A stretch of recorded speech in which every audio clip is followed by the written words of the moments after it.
Bienvenue dans French Baratin avec Sybille, Cécile et Raphaël.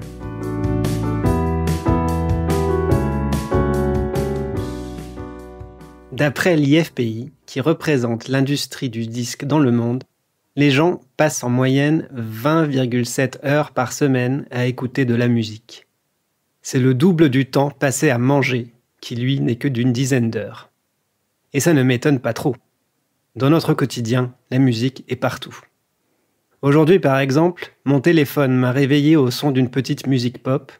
Je suis ensuite allé faire quelques courses au supermarché. J'ai choisi ma boîte d'œufs sur Yesterday des Beatles et j'ai payé sur du Noir Désir. Puis, en rentrant chez moi, je me suis passé devant une école de batterie d'où s'échappaient des rythmes endiablés. Alors si nos journées sont autant remplies de musique, est-ce parce qu'elles représentent un besoin fondamental de l'être humain ? C'est la question du jour dans French Baratin. Alors, comme d'habitude, on va commencer par quelques questions pour tester vos connaissances sur le sujet. Vous êtes prêtes ? Ouais. Alors, on va commencer par Cécile. Oula. J'ai un petit peu peur. Je t'écoute. Quel est le plus ancien instrument de musique retrouvé et de quand date-t-il ? Oula, je sais pas, une percussion ? Mais du coup, je ne sais pas Non. de... Non, même pas. Même pas. Ça commence mal. Une flûte ? Ouais, tout à fait. Ah. Exactement. Mais alors, de quand ça date ? Préhistorique ?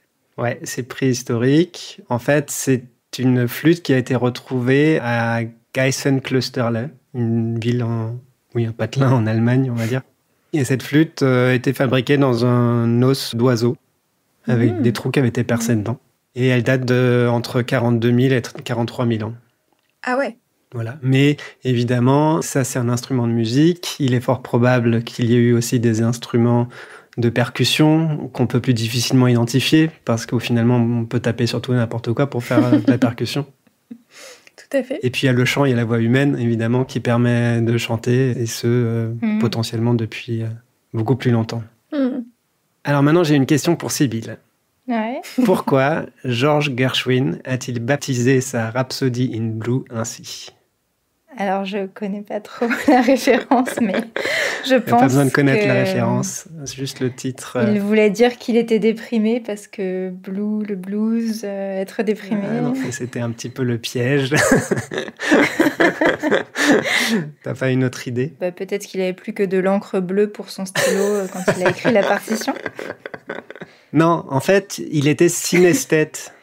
Ah, moi aussi, un peu. Ouais. Non, pas vraiment. Ça veut dire quoi ? En fait, c'est-à-dire que certains de ces sens se combinaient. Par exemple, quand tu es synesthète, par exemple, tu entends un mot et tu y associes une couleur. Sybille peut peut-être mieux l'expliquer que moi, vu qu'elle-même est un peu synesthète sur certaines choses. Oui, en fait, pour moi, c'est juste les lettres qui ont des couleurs. Je sais pas voilà. si les lettres ont des couleurs pour toi, Cécile. Pas du tout. Pour moi, le O est rouge, le U est orange, le I est jaune, le E est bleu. Et c'est une évidence, en fait. Le A est marron aussi. Mais c'est le cas pour beaucoup de monde ou c'est juste toi qui... Alors non, chacun a sa propre couleur. Parce que j'en ai déjà parlé avec ma maman. Je crois qu'elle aussi, elle associe des couleurs aux lettres. Ouais. D'accord. Et c'est pas les mêmes que moi. Okay. Alors que I, citron, jaune, acide, évident. Tu vois. Mais non. Okay. Donc non, en fait, ça c'est encore une version assez limitée, mais il y a des personnes synesthètes qui vraiment, associent, je pense, des odeurs à des couleurs, des mots à des bruits. Ouais. C'est vraiment, en fait, associer différents sens entre eux. Ok, c'est marrant. Et en fait, pour la petite info, j'ai vu que ça vient du développement du cerveau, en fait, qui n'irait pas complètement jusqu'au bout au niveau des sens. Tu veux dire que je suis pas finie, quoi. Mais on est tous peut-être pas tout à fait finis sur certaines choses, je sais pas. Et du coup, ce qui fait que les différents sens restent connectés entre eux, alors qu'ils devraient s'être séparés au fil du développement, en fait. Hyper intéressant. Mais justement, c'est pas du tout grave. Et en l'occurrence, George Gershwin, pour lui, cette musique qu'il a écrite était bleue. Ah. Voilà, il a voulu peut-être écrire une musique bleue et il a écrit ce morceau qui, pour lui, était bleu. Ok. C'est marrant, ça. Donc, la prochaine question est pour toi, Cécile. Quel genre musical est réellement universel ? Oula. Il existe dans toutes les cultures du monde, indépendamment les unes des autres. Musique classique? Non. Sibylle, aide-moi. Sibylle. Alors, tout à l'heure, tu parlais des percussions, donc peut-être les percussions. Alors ça, c'est un instrument, mais là, je parle plutôt d'un style de musique. Donc, Cécile était... Ah, le chant. Mais c'est pas un style. C'est pas un style non plus. Un style, ce serait genre effectivement de musique classique, de la pop, du rock. Mais je ne sais pas. Eh bien, c'est la berceuse. C'est vrai? Ah bah oui. Oui, c'est logique. Toutes les mamans du monde chantent des berceuses à leurs petits. Et les papas aussi. Les papas Et aussi. les papas aussi, oui. Mais c'est là, oui. Mais c'est là que c'est très intéressant, c'est que justement des études ont montré que l'effet du chant des voix féminines adultes a beaucoup plus d'effet sur les bébés que les voix masculines ou les voix des enfants. Et on a mesuré cet effet en mesurant les quantités de cortisol dans les petits prélèvements de salive pour mesurer le niveau de cortisol, qui est l'hormone du stress. Et on a remarqué une réduction du stress pendant au moins 25 minutes après que l'enfant a entendu une berceuse. Donc oui, papa peut chanter des berceuses, mais ça aura moins d'effet que quand maman les chante a priori. Ah, c'est drôle. Il faut choisir un papa à la voix pas trop grave, quoi. Oui, il faut qu'il chante... Soprano. Un peu chante soprano, voilà. Exactement. C'est hyper intéressant. Ouais, carrément. Ah, c'est chouette, j'aime bien l'idée. Enfin, dernière question pour Sibylle. Qu'est-ce que l'effet Château Lafite du nom du vin? J'ai une idée. Peut-être que quand on a un peu trop bu, on chante plus juste. Mais seulement si c'est du vin de qualité. Alors non, c'est pas ça. Le Château Lafite est un vin quand même plutôt haut de gamme. Et en fait, on a montré que les clients dans un restaurant de luxe ou dans un magasin où il y aurait de la musique classique, par exemple, vont plus avoir tendance à choisir les produits les plus chers. Ah ouais? Et notamment, il y a une recherche qui a été conduite en 2003 où ils ont passé 18 jours dans un resto et ont comparé les recettes des soirées où le dîner se faisait avec de la musique classique et ceux où il y avait de la musique pop ou pas de musique. Et ils se sont aperçus qu'effectivement, quand il y avait de la musique classique, les clients allaient plutôt vers les plats les plus chers ou aussi dépensaient plus pour les vins. C'est marrant. L'effet Château Lafite. C'est cool.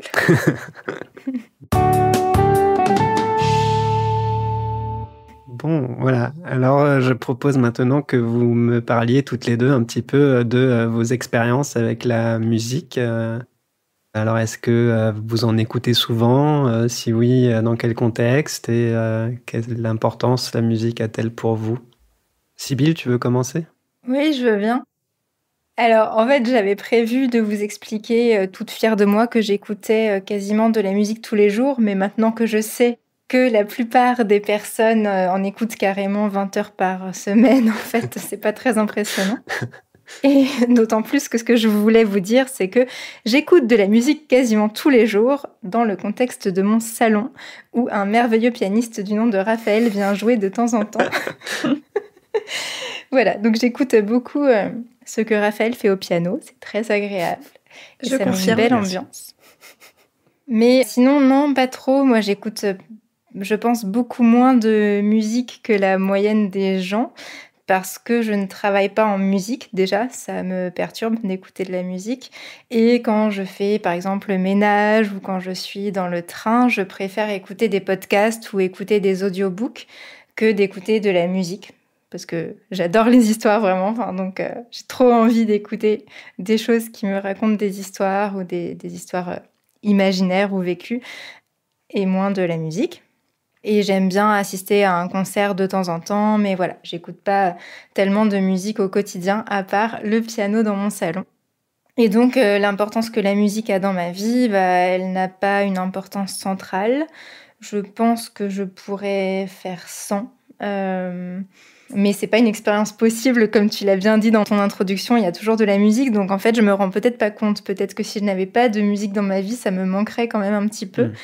Et si je ne t'entendais plus jouer au piano, c'est sûr que ça me manquerait aussi. C'est beau les déclarations, comme ça en live. Mais non, j'ai pas de playlist sur mon téléphone. Voilà, ça n'a pas une importance dans les choses, par exemple, que je partage avec mes amis. Ça va toujours être plutôt le dernier livre que j'ai lu, les podcasts que j'ai écoutés, mais très très rarement une bonne chanson que j'ai trouvée, même si j'aime bien, à l'inverse, qu'on m'en recommande. Et toi, Cécile ? Eh ben moi, ça va ressembler un petit peu à ce que tu dis, parce que par contre, quand j'étais jeune, j'en écoutais beaucoup.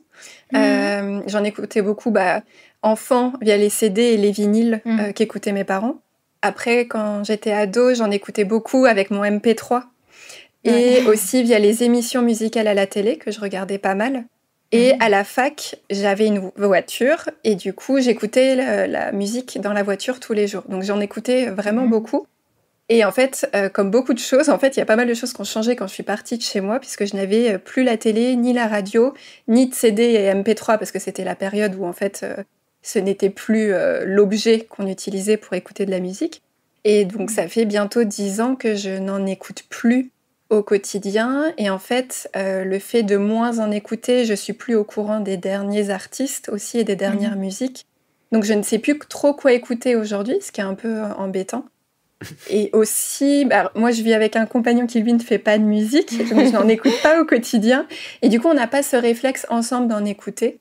Et comme toi, Sybille, du coup, moi dans les transports, je lis. Quand je marche, j'écoute des podcasts ou je suis au téléphone. Et je peux pas non plus travailler en musique. Donc en fait, ça limite vraiment ma pratique, en tout cas mon écoute. Par contre, j'adore en écouter quand je vais chez les autres, ou même quand je vais dans un café et qu'il y a de la musique. C'est quelque chose que j'aime beaucoup. Quand je me balade dans la rue, qu'il y a des artistes de rue, j'adore en écouter, mais c'est pas du coup quelque chose de quotidien. Et ce qui est assez paradoxal, c'est que par contre, j'adore écouter de la musique. C'est vraiment, ça me provoque, on va dire, des émotions assez intenses, à la fois de la musique ultra joyeuse ou à la fois de la musique assez mélancolique. J'aime bien ces deux extrêmes-là. Et en même temps, je me suis rendu compte qu'un de mes moments préférés dans la semaine, c'était mon cours de danse. Et la raison pour laquelle c'est le cas, c'est que c'est du Lindy Hop, donc c'est sur de la musique swing. Et en fait, ça me donne une pêche de dingue. Donc c'est un peu mon rendez-vous hebdomadaire finalement avec la musique, l'air de rien. Et j'ai aussi remarqué un truc assez marrant, c'est que quand j'écoute de la musique avant de dormir, ce que je fais parfois quand je suis très stressée, je me rends compte que je rêve derrière beaucoup plus que quand je n'en écoute pas. Et du coup, j'ai trouvé ça assez drôle. C'est marrant. Mais à mon grand désespoir, je n'écoute pas beaucoup de musique. J'ai un collègue qui m'a envoyé ses playlists pour me donner de quoi écouter un petit peu, parce que je me trouve un peu démunie. Donc voilà. Et toi, Raphaël ? Moi, comme disait Sybille, j'ai mon piano dans mon salon et donc j'en joue beaucoup. Pour moi, la musique a toujours une importance, une grande importance. Mes parents écoutaient énormément de musique, surtout de la musique classique. Mes grands-parents aussi d'ailleurs. Mon père faisait de la guitare, ma mère un petit peu de piano. C'est comme ça que je suis un peu tombé dedans quand j'étais petit et que j'ai commencé à apprendre le piano quand j'étais petit. Et donc du coup, j'ai aussi toujours beaucoup écouté de musique. C'est d'ailleurs un peu contrairement à toi, Sybille, quand je fais le ménage ou des choses comme ça, ce que je préfère écouter. Moi, je suis moins attiré par le fait d'écouter des histoires, des podcasts d'ailleurs. C'est sympa d'en faire, j'aime bien, mais j'en écoute pas forcément beaucoup. Et voilà, mais j'en écoute aussi potentiellement à presque tous les moments de la journée. Et alors c'est vrai qu'aujourd'hui, je suis moins amené à me déplacer en transport, sauf pour des longs voyages. Donc c'est pas forcément quelque chose d'aussi quotidien que justement quand j'étais étudiant aussi, où effectivement j'avais toujours mon MP3 à l'époque, et voilà. Mais même dans les voyages en train, pour les plus grandes distances, là, j'aime aussi beaucoup écouter de la musique. Et puis, aller à des concerts aussi, c'est quelque chose... En plus, c'est encore une autre expérience qui est encore beaucoup plus intense, je trouve. C'est sûr. Mais voilà, oui, donc la musique, pour moi, c'est très présent et très important. Et pour rappel, c'est Raphaël qui a composé la musique de French Baratin, qui est trop cool. Oui. Merci.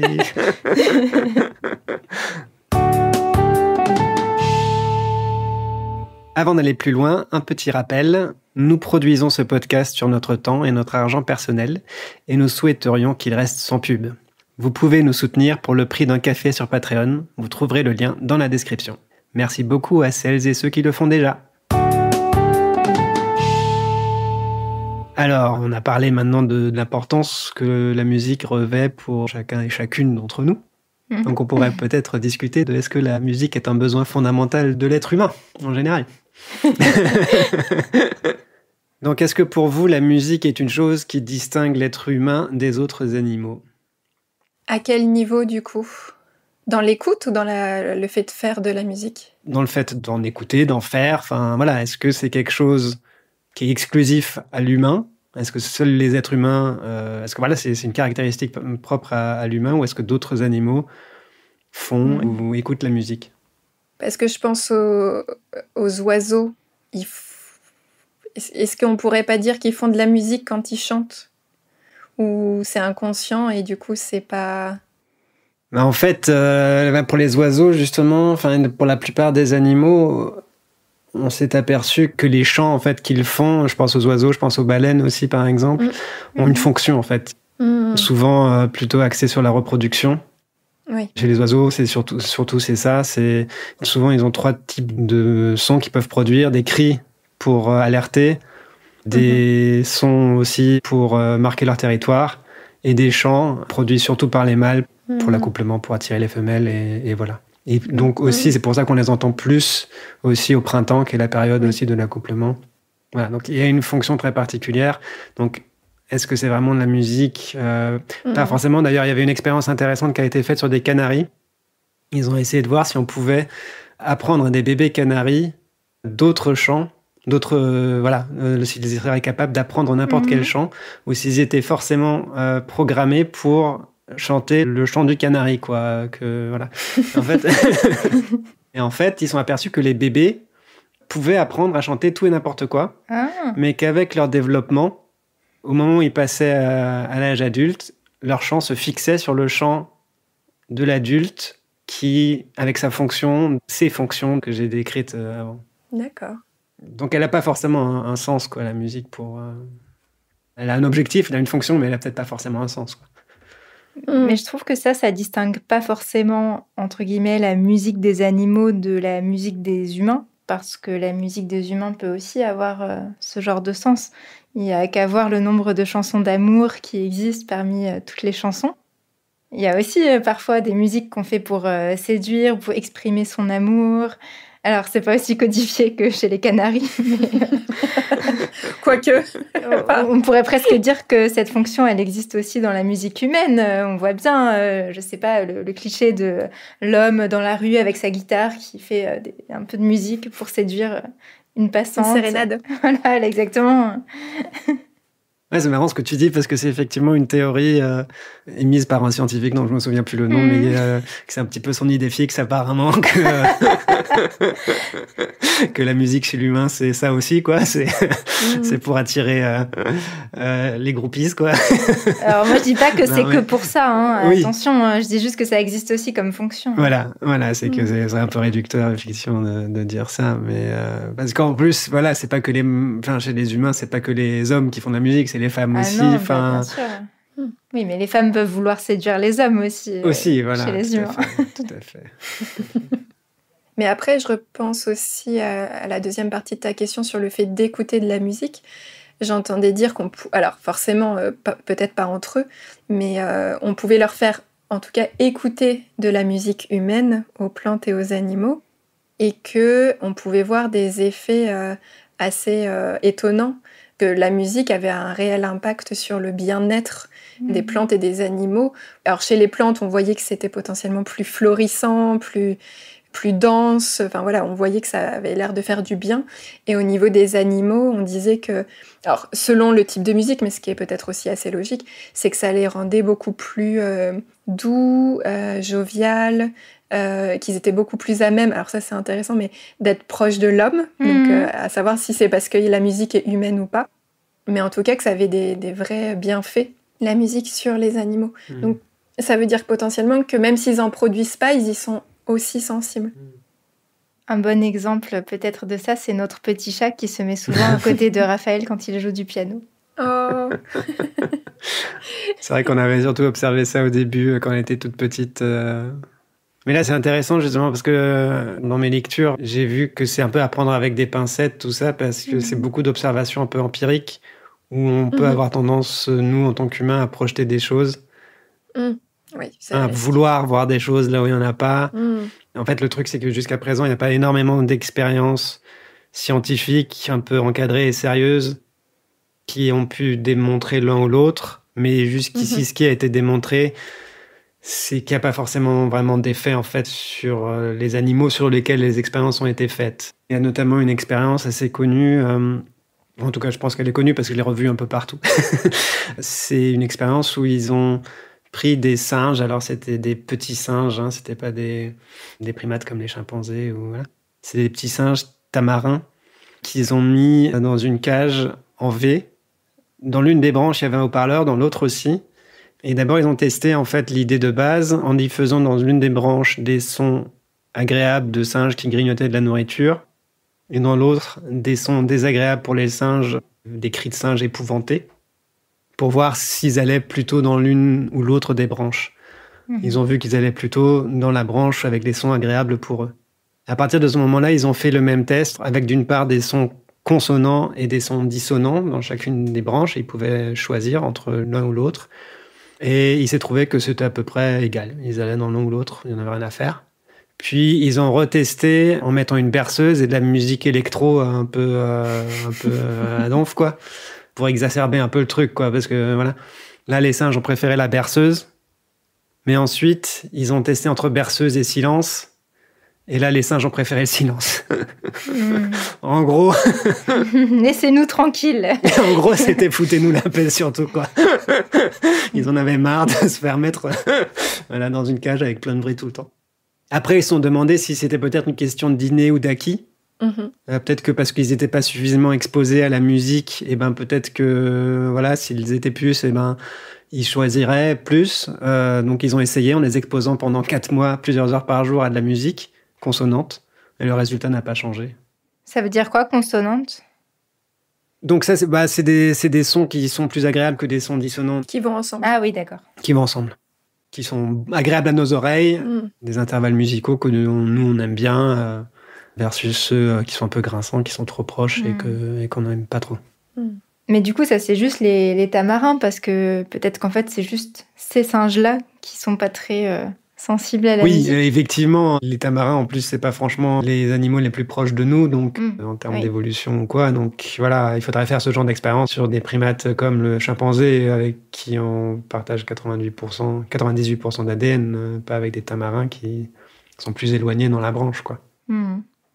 Mais ce qui est intéressant, c'est que par contre, ça tient à cœur aux humains de partager leur musique avec les non-humains, parce que j'avais vu qu'il y a des élevages de chats où ils font tout un programme pour introduire les petits chatons à différents styles de musique. Donc on commence par la musique classique, après on va introduire le rock des années 70-80, après la musique des années 90, et comme ça, quand le petit chat rejoint sa famille définitive, et bien quelle que soit la musique écoutée par les nouveaux propriétaires, eh bien, le chat est censé aimer. En tout cas, c'est ce que mettent en avant ces élevages. Il ne sera pas trop traumatisé. C'est marrant, ça.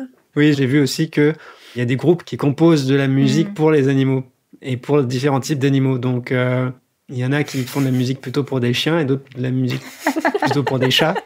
Parce qu'apparemment, ils préféreraient des choses différentes. Bon, tout ça, il faut vraiment le prendre avec des pincettes, je pense. Hein, parce que...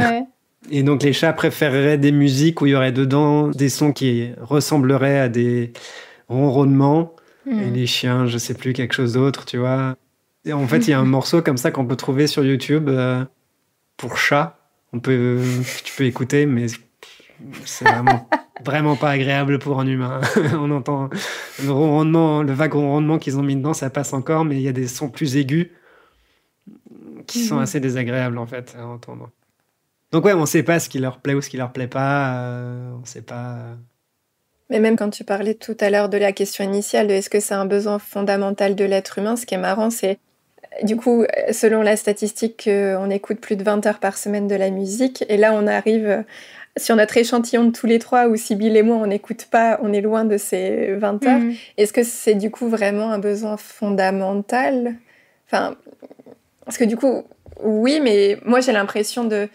Même si j'adore ça, j'ai pas l'impression d'en avoir besoin au quotidien.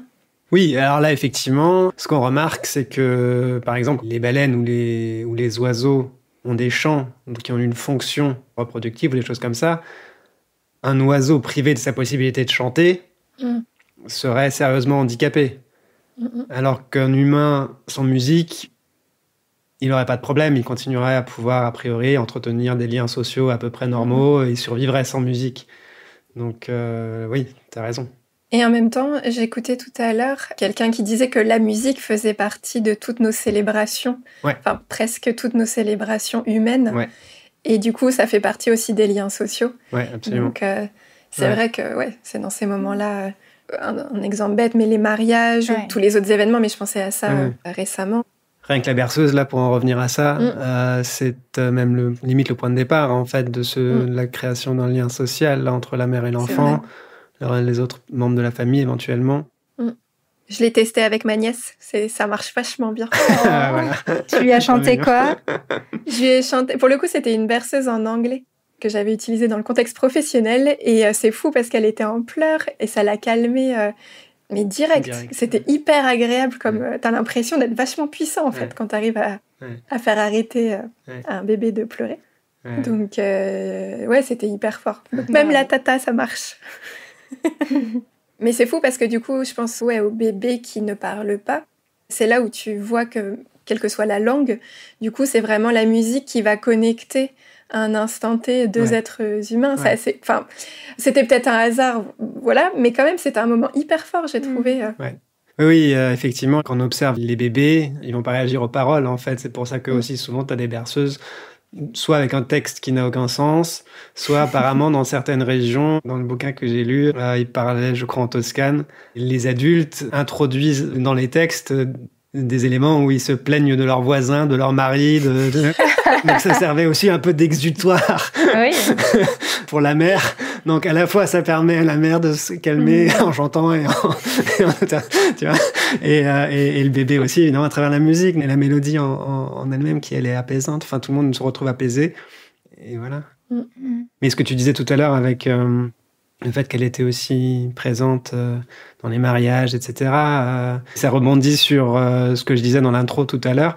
La musique est présente dans les rites religieux, dans les moments de fête, dans les parades militaires, les hymnes nationaux. Et jusqu'à très récemment, jusqu'au moment où on a pu enregistrer la musique et donc créer des supports pour les réécouter derrière, les disques, les CD, la musique ne pouvait être que écoutée collectivement.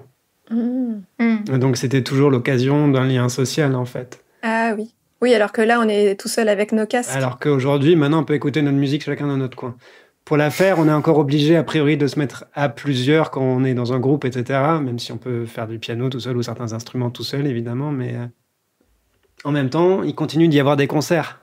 Bah, c'est vrai que du coup c'est là où on voit que ça rassemble énormément la musique. Enfin d'avoir envie de se connecter tous ensemble et c'est quelque chose qui est assez transcendant pour beaucoup de personnes, la musique quoi. Là, je pense que c'est pas forcément un besoin fondamental dans le sens de la survie.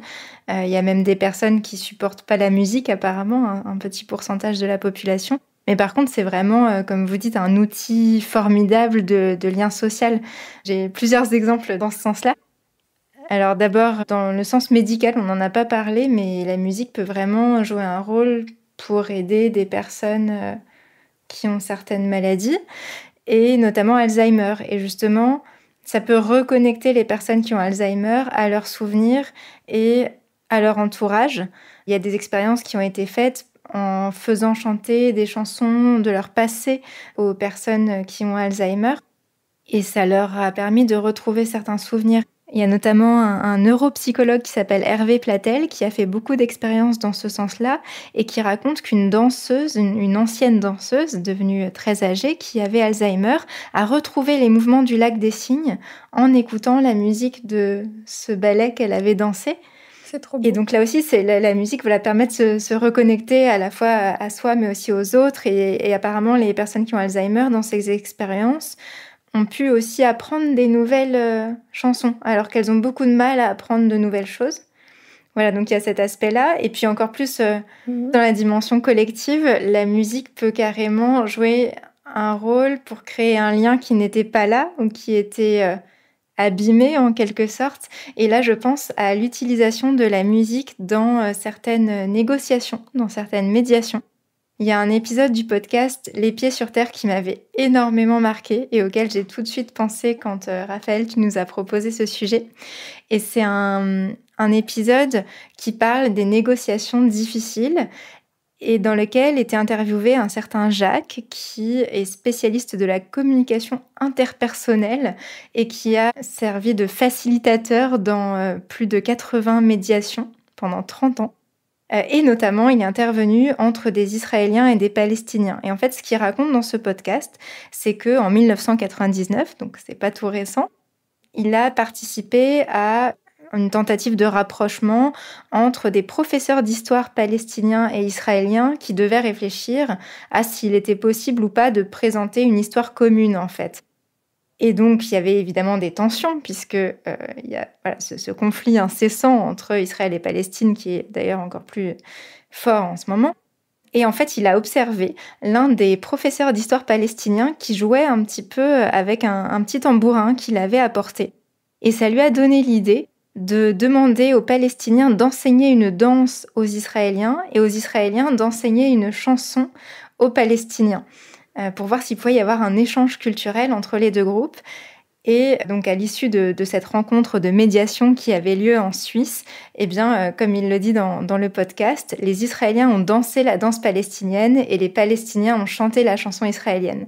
Et pour lui, c'était vraiment un très beau moment. Il le dit avec plein d'émotion dans sa voix. Et ouais, je trouve ça vraiment magnifique parce qu'effectivement, autour de la musique et la danse aussi, deux groupes qui ont tout pour s'opposer, qui ont une histoire de conflit derrière eux, ont pu se réunir et partager un beau moment. C'est comme le West Eastern Divan Orchestra créé par Daniel Barenboim, composé de musiciens israéliens et palestiniens. Ouais. Qui continue à exister, j'ai vu toujours aujourd'hui. Qui continue à exister, qui a été créé en 1999 et qui continue à travailler ensemble malgré le conflit. Et j'avais vu un documentaire là-dessus une fois où ils interviewaient les musiciens et où tous les musiciens disaient « Oui, on a des désaccords parfois forts dans nos discussions politiques. Enfin, parfois, c'est vraiment tendu, c'est compliqué quand on parle de ces sujets-là, mais quand on fait de la musique ensemble, on fait de la musique ensemble et c'est tout. C'est le pouvoir de la musique, c'est le côté transcendant. Ouais. Il y a quelque chose qui nous relie vachement au corps et pas juste à la tête, où on vit le moment vraiment... Je rebondis sur ce que j'ai dit tout à l'heure dans l'expérience sur la danse. Moi, c'est le seul moment, du coup, quand j'écoute de la musique, c'est que j'arrête avec mon mental. Et c'est tellement apaisant, en fait, avec son mental, quand on est quelqu'un qui est beaucoup dans son mental. Et du coup, c'est là où on va oublier nos problèmes et du coup, dans ce cas-là, nos différends. Et je trouve que c'est assez chouette. Pour rebondir sur les animaux, c'est comme si on reprenait notre statut, pas juste d'être humain, mais d'être vivant. Enfin, je sais pas. Et ça fait ressortir nos émotions de façon très intense. Oui. Ce qui est assez difficile, c'est de déterminer quelles zones du cerveau sont impliquées dans le fait d'écouter et de faire de la musique. Mais il semblerait que les centres émotionnels sont aussi liés, effectivement. Enfin, on le sait évidemment un peu empiriquement par notre propre expérience, mais ça a aussi été montré en faisant des scans sur les étudiants à qui on a fait écouter des musiques avec des passages plus ou moins dissonants, donc des passages plus ou moins désagréables à écouter.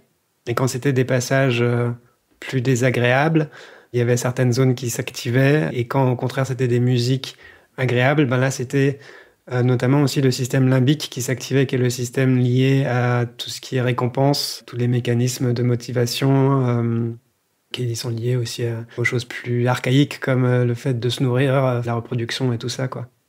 Pour rebondir sur ce que tu disais, Cécile, que la musique était aussi une manière de sortir de ton mental qui tournait trop en rond, donc une forme d'exutoire peut-être, d'échappatoire, je sais pas si c'est comme ça que tu le vois. Ou de reconnexion. De reconnexion, ouais. Ça me fait penser à un article que j'ai lu sur le site internet de la Cité de l'Espace. Ça fait un petit lien avec notre épisode sur Mars, qui expliquait que la musique était très présente aussi sur l'ISS, donc sur la Station Spatiale Internationale, qui est dans l'espace, on peut jouer de la musique. Et donc là, je pense qu'ils ont considéré que c'était essentiel pour justement que les astronautes se reconnectent à leurs émotions ou comme un divertissement aussi, mais peut-être aussi comme justement une manifestation de leur humanité. Enfin, toujours est-il que y a plusieurs astronautes qui ont eu l'occasion de jouer de la musique. Et pour parler de Thomas Pesquet, le célèbre astronaute français, par exemple, lui, il a reçu son saxophone dans une capsule qui lui a été envoyée pour son anniversaire. Et il a pu faire du saxophone comme ça dans l'espace. Moi, je trouve ça incroyable. Et puis, pour faire le lien cette fois avec notre mini-épisode d'été où on avait parlé un petit peu des Jeux Olympiques, en 2021, en l'honneur des Jeux Olympiques qui allaient arriver 3 ans plus tard dans la capitale française à Paris, là, Thomas Pesquet avait joué la Marseillaise depuis l'espace. Voilà, donc comme si, même dans les situations les plus extrêmes, la musique était un outil vraiment puissant pour le bien-être humain. Comme potentiellement tout art, oui, finalement. Ouais. Enfin, je sais pas, hein, c'est ce que je me dis que c'est quelque chose qui paraît pas indispensable, mais qui est clairement une expression de notre humanité. Ouais, c'est vrai, c'est exactement ça. Oui, voilà, on s'exprime à travers la musique, c'est une expression de notre humanité, mais certains choisiront peut-être de s'exprimer plus à travers un autre art, finalement. Peut-être, ouais. Mais par contre, pour rebondir sur l'idée que la musique serait un art parmi d'autres, dans les limites, on va dire, de la musique pour les humains, ou des bienfaits de la musique pour les humains, je pense que parfois elle divise aussi. Je parlais tout à l'heure du fait qu'on pouvait se réunir autour de musique partagée, mais il y a aussi le côté socialement situé de la musique qui fait qu'il y a peut-être certains codes liés à la musique classique, mais ça peut être aussi chez les jeunes, au contraire, à tel rappeur hyper à la mode, et si tu le connais pas, t'es pas dans le coup. Donc, il peut y avoir aussi des groupes qui se forment et qui se divisent autour de différents styles de musique. Et donc, en ça, elle serait en même temps typique de l'expérience humaine où on n'est pas toujours d'accord entre nous. Ouais, par exemple, à Londres, dans le métro, dans les transports, ils ont mis de la musique classique pour faire partir les jeunes qui traînaient et qui taguaient les trucs. Et ça marchait. Ouais. Ça marchait parce que les jeunes ne voulaient pas être vus par leur père en train de zoner dans un endroit où il y avait de la musique classique. Enfin, justement, tout ce côté jugement, etc. Ils ont joué sur la psychologie des jeunes. Comme ça. Marrant. Hein. C'est bizarre de se dire parce qu'on fait partie d'un tel groupe qu'on va pas aimer telle musique. Ça fait un peu prédétermination. Ah oui. C'est marrant. Non, c'est plutôt une construction. C'est justement parce que tu veux être à la mode, que tu vas écouter les rappeurs à la mode. En vrai, t'aimes pas, mais t'écoutes quand même. Je sais pas. Et t'apprends à aimer. Tu t'habitues finalement, ouais. En fait, il y a tout un département mené par une scientifique, je me souviens plus du nom, dans une université au Canada, qui étudie les tout petits depuis 30 ans pour voir justement quelles sont leurs capacités, leur rapport avec la musique. Et en fait, ils sont aperçus que, à la différence des adultes, les tout petits n'ont pas de préférence entre les gammes majeures, mineures, occidentales, orientales. Ils n'ont aucune préférence en termes de style de musique, en fait. Pareil pour les rythmes, ils ont la même sensibilité pour tout. Et c'est quelque chose qui se construit ensuite, effectivement, avec ce à quoi ils sont confrontés. C'est marrant. Il y a une musicienne chercheuse, alors je ne sais plus son nom, mais que j'écoutais dans un épisode de podcast qui disait qu'elle avait écrit un livre, je crois, qui s'appelle quelque chose comme « Tous les enfants sont musiciens ». Et que justement, autant les parents parlent naturellement à leurs enfants, mais que si on passait autant de temps à faire écouter de la musique aux tout petits enfants, ils développeraient des capacités assez folles en musique parce qu'ils étaient tous prédisposés effectivement à être musiciens et que justement on les sollicitait pas forcément tant que ça. J'avais trouvé ça intéressant de voir la capacité des enfants en fait et que c'est pas forcément avec les cours de musique en France en tout cas qu'on était. Alors c'est pas dans la petite enfance mais on n'était pas forcément amenés à développer considérablement nos compétences, mais déjà dans la sphère familiale, forcément. Mais on dit souvent aussi que l'écoute de musique à la maison est souvent liée aussi au milieu social, potentiellement. Bien sûr. Sur ce, on approche de la fin de notre épisode. Et du coup, je voulais vous demander quel rôle pensez-vous que la musique devrait occuper dans les sociétés humaines? Est-ce que vous avez un idéal et lequel? Sybille. Et ben moi, je pense qu'on devrait profiter de tous les bienfaits de la musique, puisqu'il y a beaucoup de recherches. Tu parlais de beaucoup d'expériences, Raphaël, et je pense qu'il y a vraiment en ce moment beaucoup de recherches pour comprendre tout ce que la musique peut faire, et je trouve ça vraiment fascinant. Donc d'une part, qu'on continue à chercher dans ce sens-là, parce que si la musique peut aider des personnes malades à aller mieux, par exemple, ou tout simplement des personnes stressées à se sentir mieux, bah, ce serait vraiment génial. Et sinon, bah, je souhaiterais une place plutôt liée au partage, à la joie et au plaisir pour la musique dans les sociétés humaines, et sans pression, parce que, comme tu le disais, Cécile, l'éducation musicale en France, ça n'est pas forcément cette éducation au plaisir de la musique, c'est plutôt quelque chose d'assez fermé. Enfin, ça dépend énormément des professeurs de musique, hein, mais j'ai eu pour ma part une très mauvaise expérience où si on ne savait pas reconnaître un instrument de musique, on n'avait pas le droit d'en jouer. Et si on chantait mal, comme c'était mon cas, on vous disait que vous aviez une voix de garçon, comme si c'était quelque chose de négatif. Enfin bref. Ah bon? Très mauvaise expérience.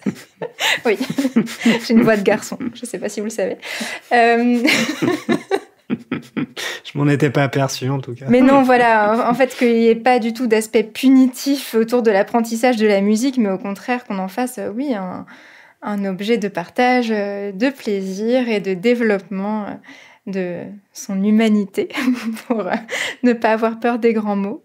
Et donc qu'il n'y ait aucune pression à aimer tel ou tel genre de musique, voire à aimer la musique tout court. Si on n'a pas envie d'aimer la musique, ça devrait pouvoir être assumé aussi. Tout à fait. Donc, simplement, une musique plaisir. Et toi, Cécile? Quand tu parles de ton expérience dans l'éducation musicale, moi, ça me fait penser que en France, en tout cas dans les instruments, on est beaucoup habitué à la flûte à bec, ce merveilleux instrument... Mais peut-être justement de démocratiser un tout petit peu plus effectivement l'accès aux instruments. Je pense quand j'étais en Écosse où tous les élèves avaient la possibilité de jouer d'un instrument, d'un vrai instrument. Je trouvais ça assez magique. Et sinon, une façon d'avoir un petit peu plus de musique au quotidien. Alors je sais que ça ne sera pas la vie de tout le monde, mais j'ai un souvenir assez ému des musiciens dans le métro à Paris. Et ça me manque beaucoup à Strasbourg, parce qu'il n'y en a pas du tout dans les trams. Et du coup, c'est quelque chose que j'aime beaucoup parce que quand tu arrives le matin et que tu n'écoutes pas forcément naturellement de la musique dans ton casque, et je trouve ça assez chouette justement ce moment de rassemblement quand on écoute de la musique. Voilà. Et toi, Raphaël? Pour moi, oui, ce que vous dites sur l'éducation musicale, je trouve ça très intéressant. Je pense qu'effectivement, encourager l'éducation musicale, c'est forcément très important, et avec cette dimension de lien social.